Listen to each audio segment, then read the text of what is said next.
यानी छोटी निशानियां तो हो गई क़यामत की, जो नबी ने फरमाया था कि जो है माँ बाप की नाफरमानी बढ़ जाएगी और जो है रेशम आम हो जाएगा, शराब आम हो जाएगी, गाना बजाना आम हो जाएगा, बेटी भी माँ की नाफरमान बन जाएगी। बेटे तो होते ही हैं, लेकिन जब बेटी भी माँ के सामने लब लब करने लग जाए तो समझ लेना क़यामत बहुत करीब है। नबी ने फरमाया बेटी भी माँ की नाफरमान बन जाएगी। ये तो छोटी निशानियाँ थी जो हो गई। मस्जिदों में शोर होगा और उनको रोकने वाला कोई नहीं होगा। कौन रोके? और अच्छे खासे नमाजी जो पक्के नमाजी हैं वो सबसे पहले बात करते हैं। अब कौन रोके? किसकी हिम्मत है कि उनको रोक दे?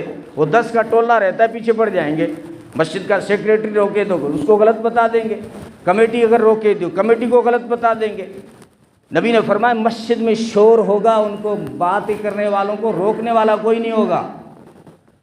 और कितना संगीन जुर्म बताया नबी ने फरमाया, जब मस्जिद में कोई बात करता है तो अल्लाह फरमाते हैं, फरिश्तों को भेजते हैं, फरिश्ते कहते हैं वो अल्लाह के दोस्त चुप हो जा।